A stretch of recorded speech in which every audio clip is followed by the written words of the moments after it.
Hello guys, good morning, good morning. So today guys, prepare tayo ng ating maleta kasi nga babalik na naman tayo ng California today. Tapos na naman ang maliligayang araw guys, back to work na naman tayo ngayon, rampa-rampa na naman guys, and all like that. Actually, itong maleta ko guys, na-prepare ko na to last night. Then dinouble check ko lang yung aking laptop kung nadala ko ba kasi napaginipan ko, nakalimutan ko daw siya. Anyway guys, ito kasi yung maleta na ito guys, hindi ko ito magamit. Mga regalo ito, mga gift ito siya last December pa ng mga parents, relatives and mga friends ni Apam guys. Actually, ito lang talaga yung mga pinili ko lang talaga to guys kasi ang dami nito guys. Siguro dapat dalawang maleta or yung isang maletang malaki guys. Actually, sabi ni Apam sa akin, magdala daw ako ng malaking maleta kasi nga marami nga daw gift. Kaso sabi ko, wag na, dyan na lang yun kasi actually may mga gamit na rin ako kasi dito guys. So, pabalik-balik lang ako California, Oregon, California guys during my off days.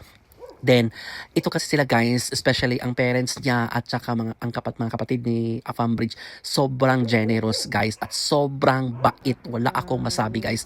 As in, thank God that I found them kasi sila yung mga tao guys ba na wala silang discrimination sa sarili. Napakabait guys, napaka down to earth and everything like that. Actually, last night nga, tumawag yung parents niya na kumusta daw ako, kailan daw ako babalik ng California. So, sinabi ni Afam na today nga daw, ganito, ganyan. So, nag-set up si mother ng dinner. So, actually, nag-dinner kami kagabi, like the Chinese restaurant. Kasi mahilig din sila sa mga Asian foods, guys. So, napaka-ano kasi nito nila, guys, napaka-private ito ang family, ang napaka-private ng ni Afam, ng parents niya. So, ako naman, guys, hindi ko sila pinipicture or binibideo kasi I respect personal spaces din talaga kasi yun ang pinaka-importante guys. Kahit si Apam guys, minsan sinasama ko sa video, minsan hindi kasi I want their privacy pa din. Minsan nagpapaalam ko sa kanya, okay, babe, I need to take videos or pictures of us or whatsoever. Ganun guys kasi hindi lahat ng oras guys na parang hawak mo yung ng isang tao. So kailangan pa rin talaga importante yung personal space guys. Then yun na guys, and ito, nakarating na ako sa airport ng Oregon. Maganda yung airport ng Oregon guys kasi napaka-environmental friendly and aside from that, modern sila guys. So kailangan ko din kasi umuwi ng California guys kasi darating ang aking parents tomorrow from the Philippine Area of Responsibility via Philippine Airlines flight 505.5 Star FM. Charot! Walang ganon.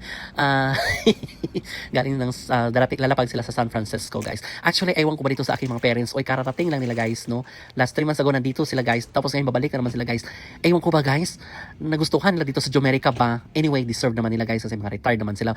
Wala naman sila masyadong ginagawa sa Philippines aside from nagpa-farmville lang, whatsoever ganon. So, they decided na babalik sila dito. And number 4, gusto nila makita yung mga Elsa, mga Frozen, mga Snow White dyan ngayon guys.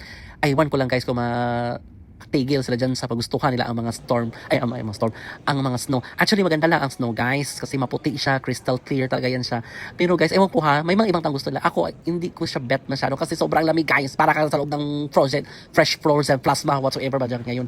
Napakalamig, hindi ako makasustain sa lamig kasi guys. Parang napansin ko, nag-rashes ako, parang ganon. Yun na nga guys. So, parating sila mother. So, magsusundo ako sa airport bukas. Kaya, I need to go back to California. And of course, aside from that, I need to go back to work. Kasi guys, baka ma-homeless bet dito guys. Oy, ratsyadahan na naman ito guys. But anyway, yun na nga guys. Kasi, magsusundo. Then, narating sa parents ko. And, yeah, yun lang. Okay guys, thank you so much for your time. Thank you for watching. Follow, like, and share.